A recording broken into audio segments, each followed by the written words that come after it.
Glad to know you're still tuned in to Early Exchange and Sook News Television. Sincerely apologize for that mix up. But just before all of that, I was telling you that I did have a partner in progress, a partner in advancing development with me in the studio. Let me put a pause to the introduction and tell you that Blessing H is here with me as well. Good morning to you, Blessing. Do I see you blushing? Well, I don't Oh, know. I think it was the smile that you put up. Yeah. Good morning, Temple. How are you today? I'm fine, thank you. How about you? Well, I'm great, except the situation that has always been experienced in Lagos that for a while we thought was over Yeah. until we began to see the tight traffic situation emerge again. And one would have thought that, with fuel scarcity and, fuel Fewer price vehicles. hike, yes, there should be few vehicles on the road, but it seems that Nigerians actually defy that and still want to have their vehicles on the road because they must move, they must connect to wherever business is. That aside, talking about business now, we're looking at the BRICS, which is an Yeah. economic bloc, actually saying that they will be launching a new currency in October. Talks about that have been ongoing for a long time, the Mhm. de-dollarization plan, so to speak. Say that's coming really very well. Well, first and foremost, BRICS, of course, is made up of Brazil, Russia, India, China, and South Africa. Just feels as though they were able to pick one country from different continents. Yes. It also feels as though they're opening their arms to accept more nations now in order to see if they could probably expand their foothold or gain more grounds. At some point, there was talks about Nigeria, Join in. joining in, and it seemed to have had some rather the ripple effect it caused was more of a negative reaction Just because conversation alone. exactly. So, and I can understand why. Nigeria and the US has strong ties economically, politically, and otherwise. And of course, that comes stems from the fact that we were um, what's the word I'm looking for? Okay, so at some point we're under Britain and Yes. gained We're a uh, British colony. exactly. Yes, I was trying to find that. How words elude you when you need them.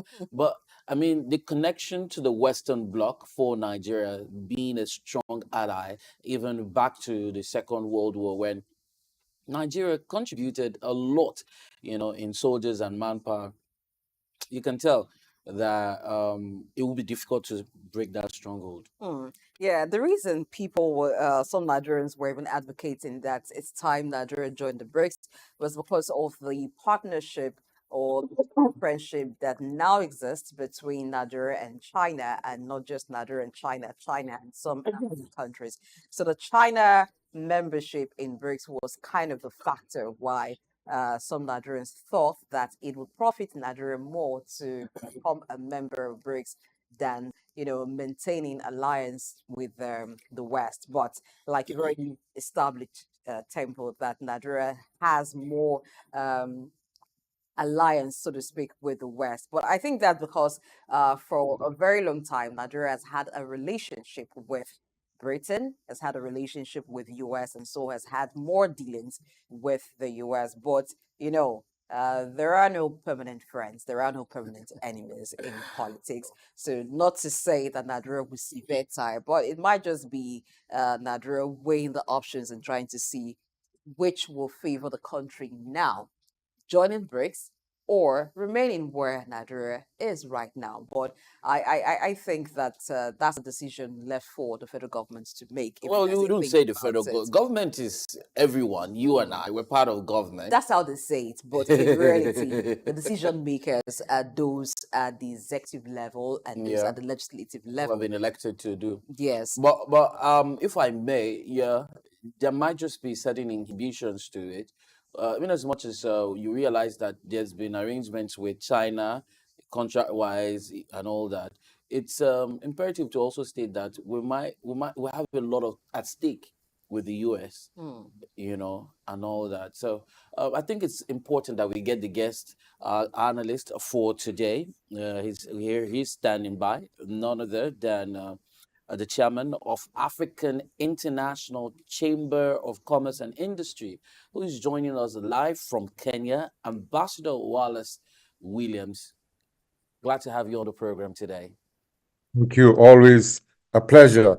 And I'll be heading home to Nigeria very soon. So you should see me before the end of the week. All right, I'm so happy to see let's Blessing start is off back the as well. conversation, by taking a look at some of the new features of the proposed payment system, what BRICS is offering.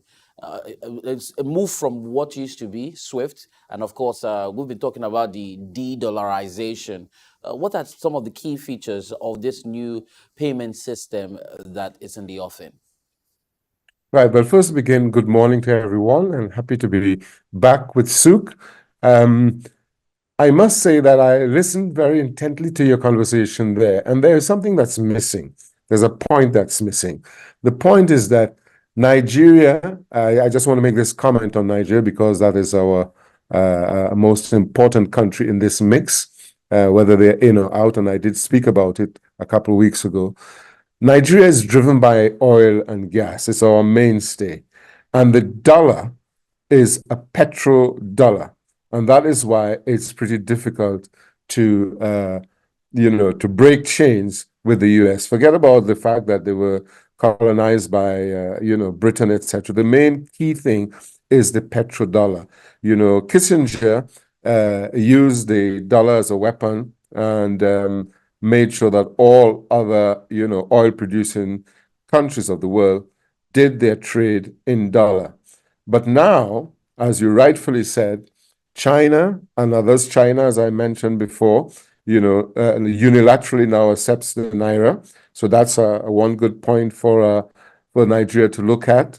Other countries, right, like Dubai and Saudi, etc., they are now looking to move away from the dollar so that they can trade freely with oil and gas, right? So that aside, we are now looking at a settlement system that's different from SWIFT and from the American system, which, again, I must keep stressing, is a weapon. The dollar is used, and the petrodollar is used as a weapon to keep the rest of the world in check, and the oil companies and the oil countries. So therefore, Nigeria now and the payment system, Nigeria has to weigh its options because now having the opportunity to move the economy and for the rest of the countries, the BRICS countries, to move away from that weapon of the dollar is a great thing for these countries because now they are strong enough as a community, and putting their own settlement system in place means they can trade freely because they're almost 3/4 of the world's economy. The US, it's one part and probably just about a quarter of, what is economic and world trade. And when you have strong countries like Brazil, Russia, India, China, and of course, South Africa, you are talking about a very strong stranglehold on world trade. And therefore, the payment system that they are moving towards will give them much greater freedom to do trade, to grow their economies, and not be dependent on the SWIFT system. So now I think the rest of the world will sit up and say, well, we can all have in a basket of currencies. Yes, we can still use the dollar, but we now have the freedom to settle our trade, to settle our economies, and our balances of trading between each other on a different payment system. So it's now competition. It's no longer that we are beholden to the SWIFT system and the American dollar. It means now there could be a basket of currencies to trade with, and long live that move with the BRICS nations. All right, let's look at the BRIC nations. So the BRIC nations together have a population of about 3.5 billion people, and their economies are worth over $28.5 trillion at the moment. Now, for Exactly. that kind of economy pulling together to try and have a currency, with which they can trade. It's not the first time that they're making a move at this. They tried first with the SWIFT, and now they say they have one that will replace the SWIFT. It seemed like they keep coming up with innovations, but so far, there isn't at the moment a currency that can replace the dollar. Is it another trial? Do you see this becoming possible for the I, de-dollarization move to happen? right. I think there's been a quantum leap. What is the quantum leap? Digitalization. Now, you can move money, move transfers with a digital currency. It's already, it's already like standard in Kenya. I do everything on the M-Pesa right now. And so therefore, with the quantum leap moving from, the old system to digitalization is the innovation that was required. And I absolutely think that they are now, for them to say that they're ready to launch in October, they have done their homework. They have absolutely technologically and innovatively worked out transfers and the exchanges using digital technology. And that, I think, is being the missing key, that they have been able to now utilize digital technology to be able to trade. It's already a standard in most countries who do mobile transfers, etc. And I think Nigeria should, as part of the BRICS nations, join and put one foot in and keep another foot, well, of course, with the dollar, because they're an oil and gas driven country. So I think, Blessing, the BRICS countries have worked out their platforms. And I will say that it is digitalization that has given them the key to unlock the de-dollarization plan. Let's take a look at the numbers here. 159 countries expected to join. I mean, if you had to say what countries, in as much as, yes, we had in Nigeria that in 2023 had declared interest and applied, but then what countries are we expecting to make up that list of 159? Well, I would think looking at the Middle East is a key factor. Why? Because the Middle East has had, the knee on their neck from the US since the days that Kissinger made this petrodollar a weapon. And they want to break loose from that. And if you now pull all of the nations from the Middle East and the Far East who will want to join China, and you put them together, that's a very, very strong BRICS family. And you look now also at South America, because Brazil, I mean, if you look at the choice of, the leaders on the continents that they have chosen, they are going to drive the rest to join them. So Brazil could ask a lot of the other Asian countries, the South American countries, Colombia, Ecuador, Venezuela. And don't forget, Venezuela is a major, very major, largest oil producer in the world in terms of what they have as their extractive industry. And they are under the neck right now from the US. If they join, for example, BRICS, they have broken free and they can do what they want in the rest of South America. South Africa can now also drive a lot of the other countries in the continent, like DRC and some of the other poor countries who cannot trade properly right now with their resources, because they have to depend on the dollar, depend on SWIFT, and they have, a disadvantage.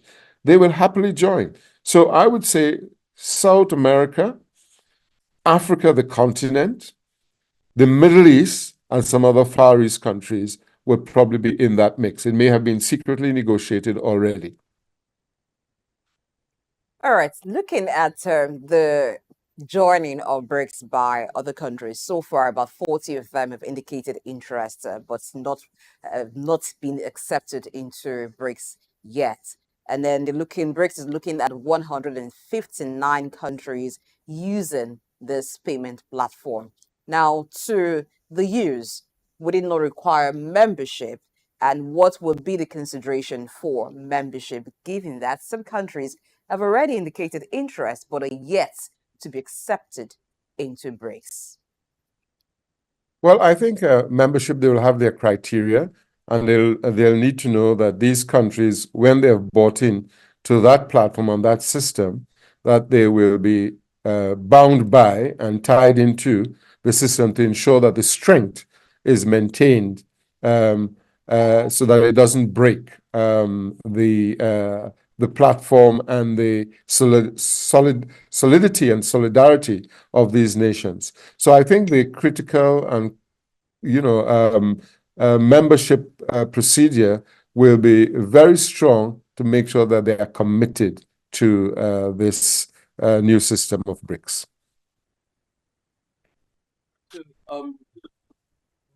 We noticed that there was a lot of talks about Nigeria joining, and some school of thought believe that it will first and foremost help strengthen the naira if purchases were made in our local currency.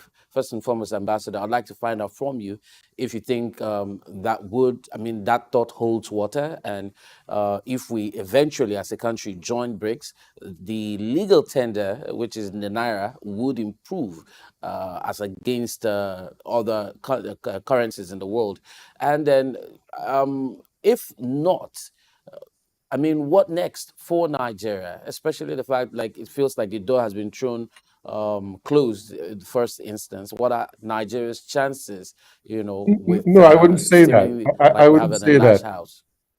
Right. I wouldn't say that. I don't think you're already aware that China is already accepting trade unilaterally with Nigeria, accepting the naira for trade. And China is now a strong member of the BRICS founding nations. So with the naira quietly being traded with China for goods and services, I could say that Nigeria already has a foot in the door. And of course, with that type of relationship strengthening, they will be able to grow the economy and, of course, strengthen the naira. It's already happening. I'm not sure that you were aware of this, but unilaterally, for example, Igbo traders can go buy in Guangzhou, their goods and services in naira. Are you aware? Let's get back to the replacement of SWIFT. Now, the SWIFT's payment system is one that is actually facilitated by the dollar. But if the BRICS say they're coming up with one that would replace SWIFT, which they're yet to try, do you think some countries might be skeptical as to going with Russia, and so want to wait out for the experimental period to be over, so they do not, at the end of the day, fall back to relying on a payment system that requires the blessings of the US? Well, of course, you'll have some countries, because of their economic weakness or because of their being tied to the US, will be very cautious and will be surreptitiously monitoring what is going on with this new currency and the new platform. But at the end of the day, it will be fair to say that most people will now want to be able to be part of it and trade, even if it is, on a minuscule basis, to try and ensure that they've got their free feet in the door. So for most part, those who are not strongly begging to come in, and I will say begging to come in because a lot of people see the advantage already, they will be cautious, and perhaps the fact that they may have IMF loans and other debts, which is in the US dollar, and that might be used as another weapon or a whip on them. They'll be very cautious until they feel strong enough and have enough support from, other brother and sister countries to say, okay, this works, come in, before they make that move. So the United Arab Emirates has joined BRICS in establishing a Center for Industrial Competence, and the idea is to enhance collaboration in the manufacturing and as well as the industrial sector. And the center, according to the United Arab Emirates, is intended to facilitate the exchange of technology expertise. Um, what are the main objectives for that, industrial competence? Well, as we just talked about the fact of trial and error, I think they're being very smart. What they're doing is say, okay, we set up, a trial environment to see how this works. And so having that center set up is to have what I would call a trading environment where there companies, corporations who want to test the system can now do so on a trial and limited basis. So what they are doing is very smart. They are putting their feet in the water, testing it, by allowing their companies and some of their trading platforms, to experiment with the BRICS. So it's a very clever move by the United Arab Emirates. The Emiratis and the Arabs have been long traders going back hundreds, if not thousands of years. So they're being very cautious. All right, let's get back to the BRICS currency a bit before we continue with the UAE move. All right, so you earlier mentioned that the dollar is a currency through which the crude oil trades, is the petrol dollar. But report Yes. has it that the BRICS nations control about 42% of the crude oil market. They account for about 42% of crude oil production. If they're able to rally around themselves and eventually come up with a currency, what would be the implications on the crude oil markets globally? Well, the implications are that they will now have shaken loose the shackles of the petrodollar and among themselves determine what the currency value for their oil and gas will be. And that will be the greatest strength that the oil producing countries will be able to have. If they have an alternative to the dollar, the determination for trading at a rate that is advantageous to them, because at the moment the petrodollar is advantageous only to the US and not anyone else. If they are able to have an alternative currency, then that currency will determine their value, and their value can be competitive against the US dollar. As simple as that. All right, so we go back to the UAE right now. What are the specific industries that will be the focus of this center that the UAE has established? I am quite sure it will be oil companies, that is national and locally domesticated companies in the oil and gas and service companies, and perhaps agriculture, because those are the two key things that determine how the world moves. Food and food security, oil and gas, which is income derivatives and revenue driven. UAE intends to diversify its economy away from oil, and we've seen some move around that. Now that it is partnering with BRICS for industrial competence, how would this impact its move away from oil dependence?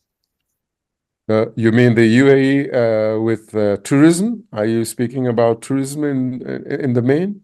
And other sectors that the country may want to move into?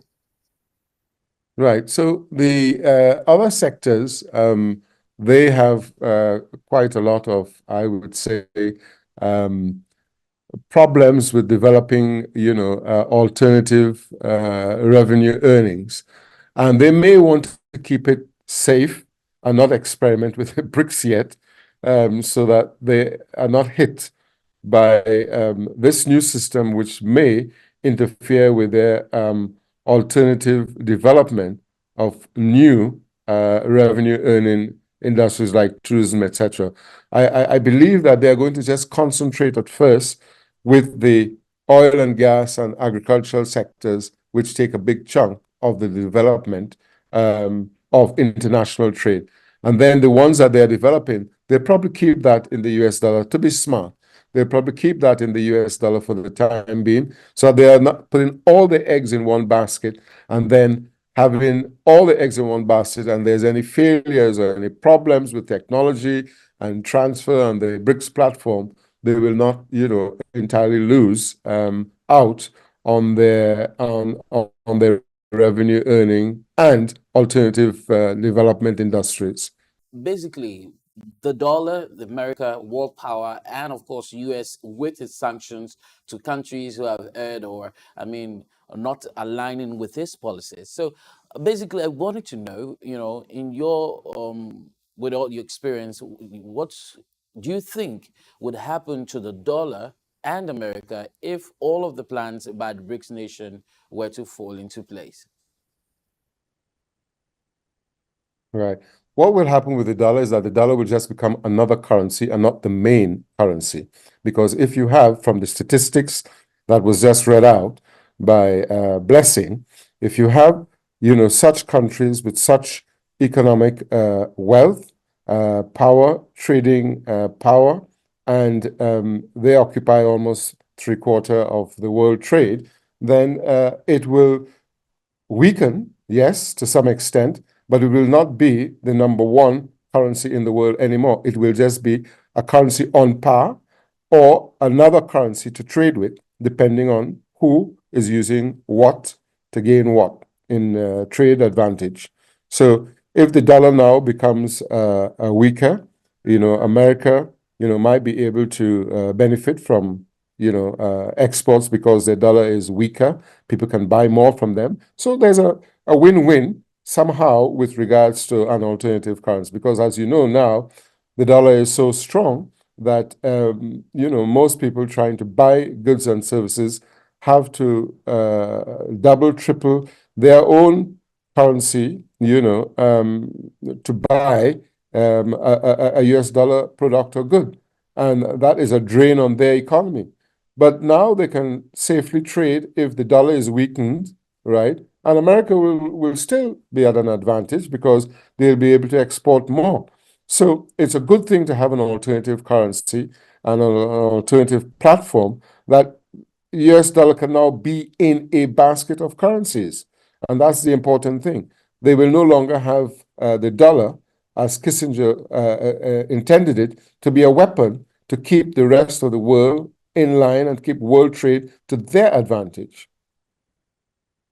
Talking about world trade, the Center for Industrial Competency set up by BRICS and UAE has already the 5 countries of the world that we would say are strategic when you talk about trade and different sectors of economies, from renewable energy to manufacturing, pharmaceuticals.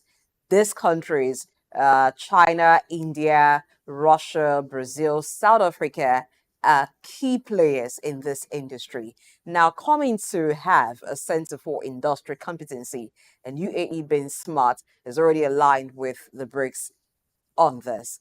How do you see the global economy going years after now? It seemed like the BRICS nations were strategically picked to be the new players or the new decision makers when it comes to global economy if they handle these key sectors. What's like in the future? What does it look like it's going to be in the future for the BRICS nation with this Center for Industrial Competency? So this is where they are very smart. They are now making sure that that Center for Industrial competency is the hub, becomes a hub. So people will come there in droves, countries will come there in droves, set up their industries, knowing that they have more or less like a free trade area and experiment, trial the trading, right, with the BRICS platform and the BRICS currency from that hub. And it's almost like Silicon Valley. So they are hot housing industrial development, not only for themselves, but also for the rest of the world. So people will go there and start to get, what I will call deepened in the BRICS philosophy, in the BRICS currency, in the BRICS platform, and you may have a new digital age of what I'll call BRICS children, in industrial parlance. They will now be there and using that industrial complex as a hothouse for the development of their industries whilst trading with the new currency and the new platform. It's a very clever move. It's a hub. Well, of course, one thing most developed nations are talking about now is sustainable development. And I'm wondering how this center will foster sustainable industrial development, as it were. Well, if you're talking about sustainable development, you're looking at why are they deciding to set up such a center? It is for the very same reason, because they want to be able to grow and sustain their growth, under the watchful eye of a competent platform like BRICS.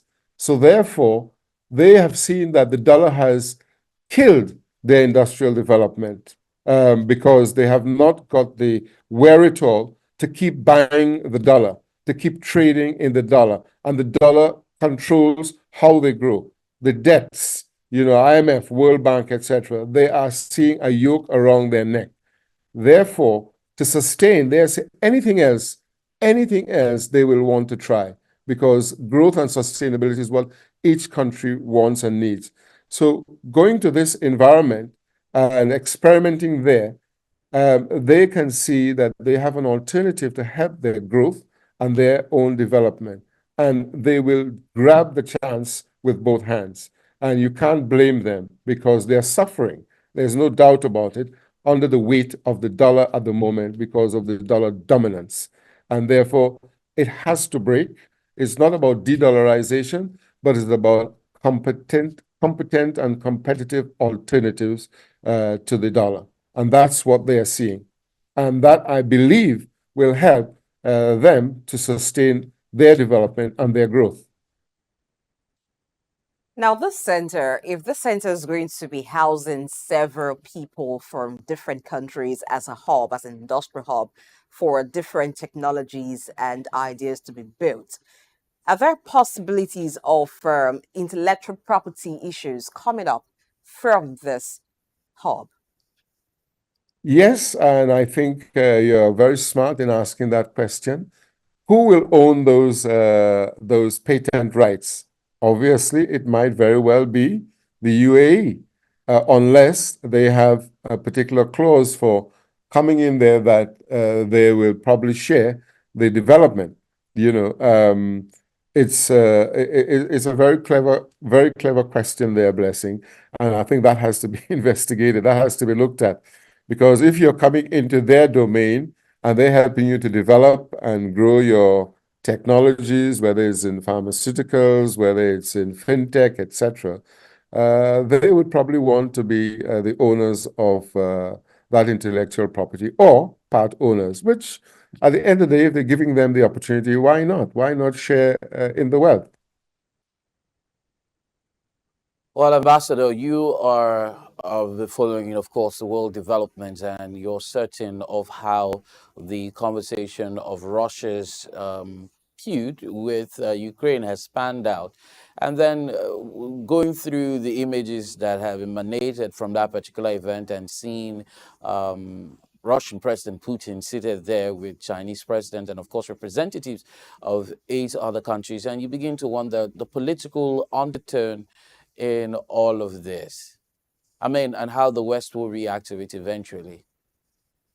Well, the West is already reacting through NATO. NATO is the proxy for the war, because they want to push and crush the Russian economy, because that's the only last man standing apart from China, who's facing the West and the US, and is the danger, the strategic danger to the US dollar. And that is why politically they have made that move.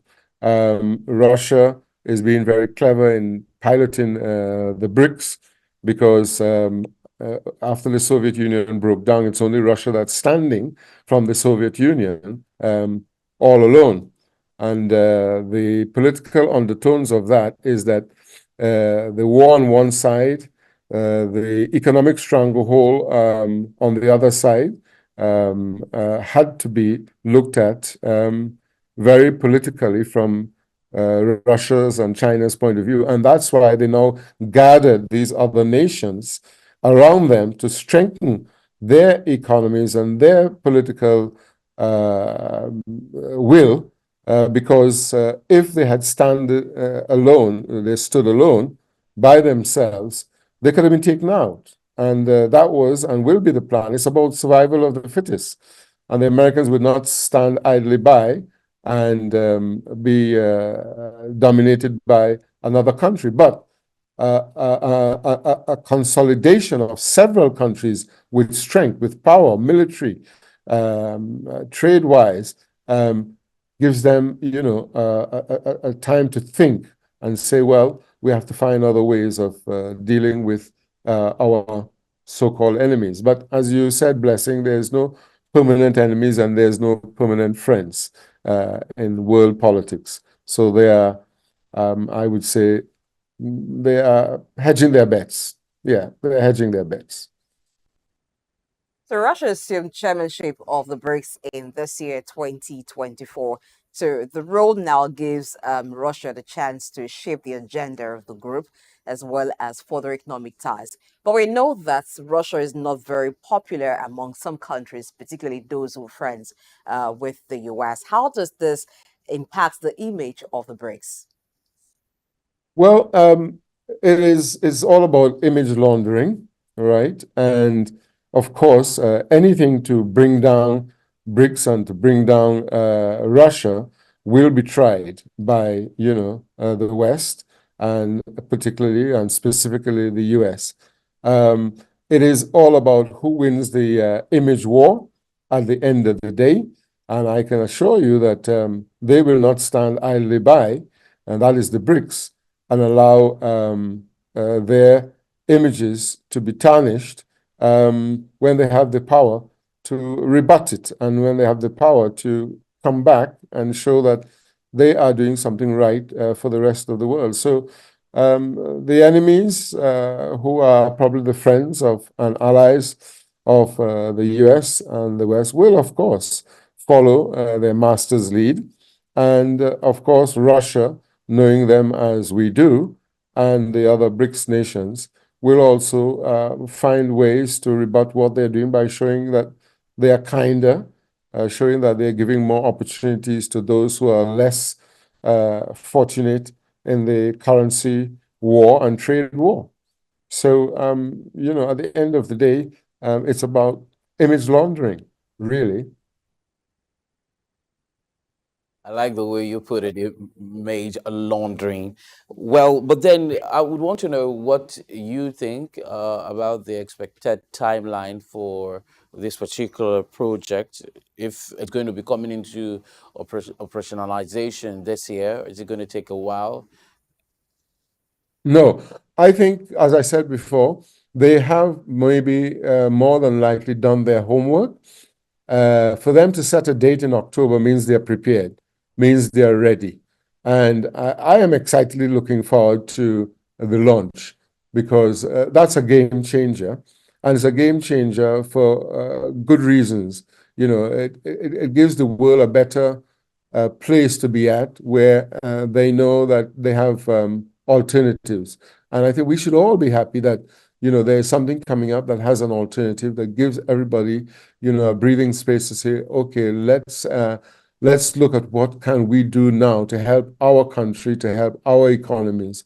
I think they're prepared. I think the launch is real. I think technology was the key.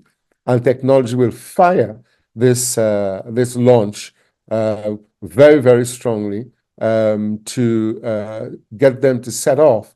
I mean, whilst we are all here in trepidation, wondering, will it not? I am of the opinion that it will, because of technology and because they are very careful in planning, and they will not make that statement unless they are quite sure. And I'm sure they're going to look at all the bugs, because as you had a bug and a glitch, that is probably one of the weaknesses or the Achilles heel probably of the system. Cyber attacks on the system, since it will be more than likely digitally driven.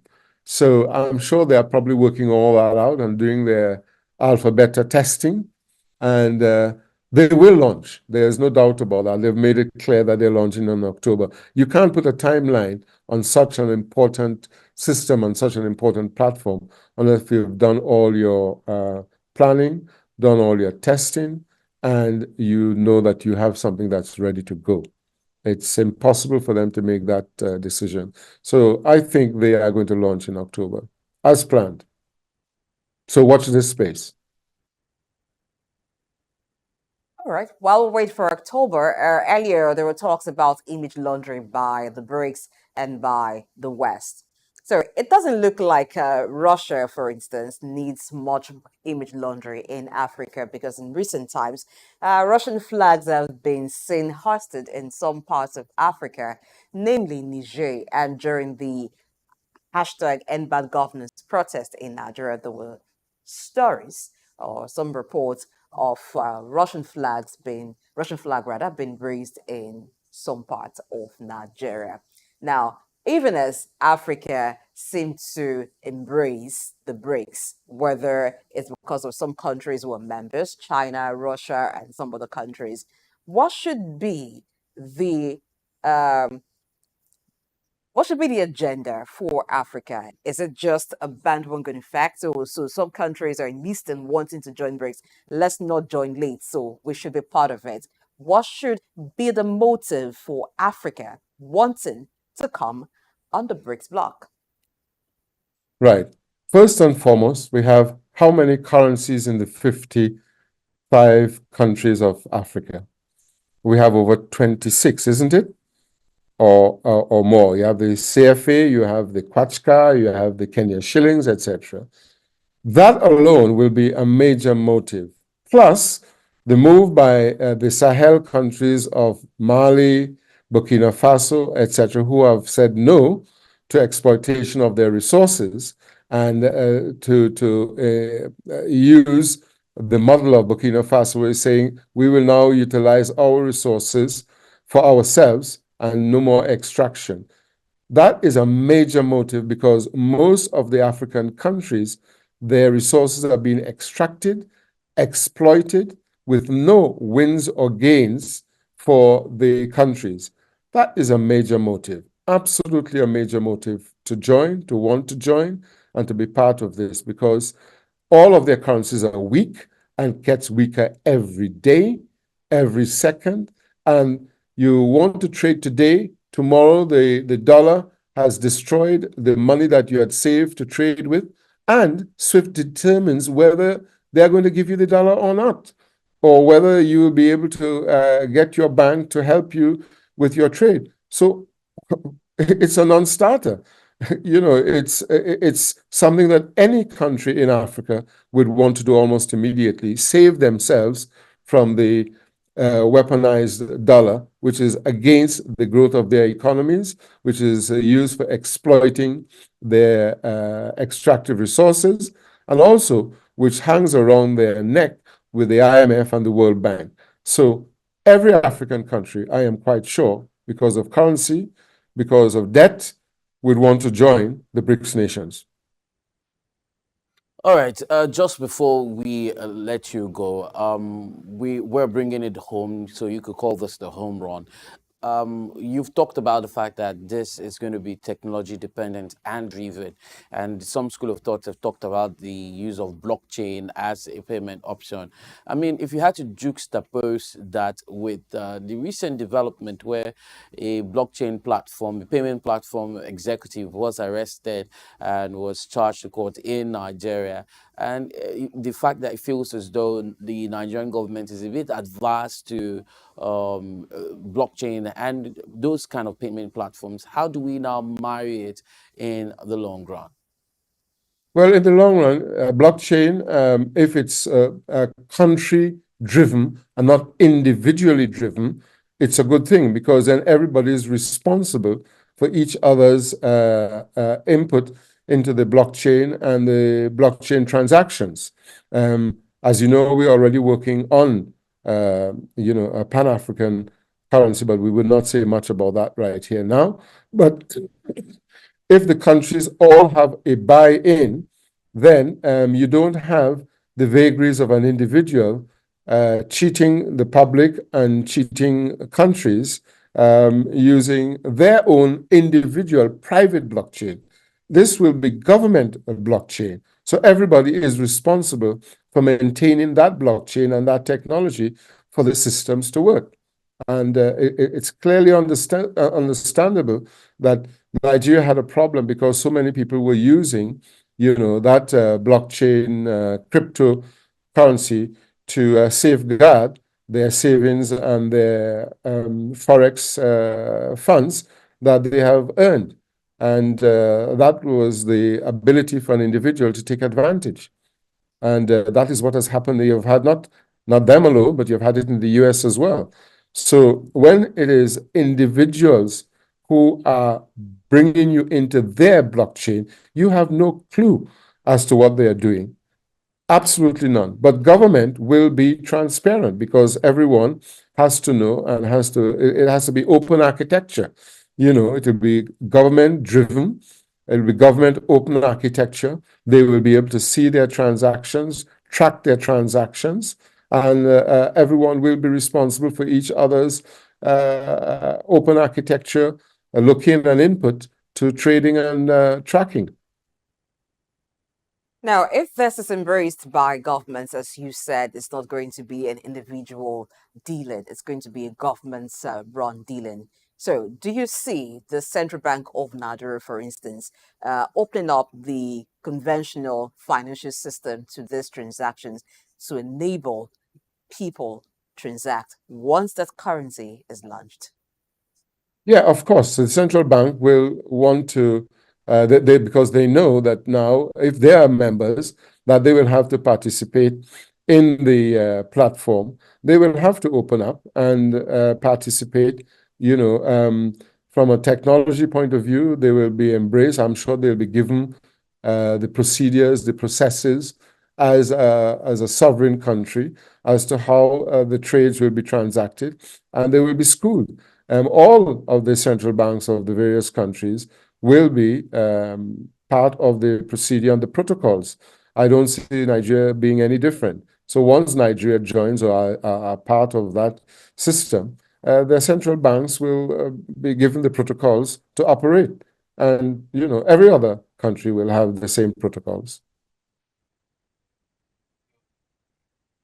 Ambassador Wallace Williams for joining us this morning to talk about this development by Brazil, Russia, India, China, South Africa, of course, and the other countries who might just be getting on board this new payment system. We sincerely appreciate your expertise, opinion on the conversation this morning. Thank you so much. Thank you very much. A pleasure.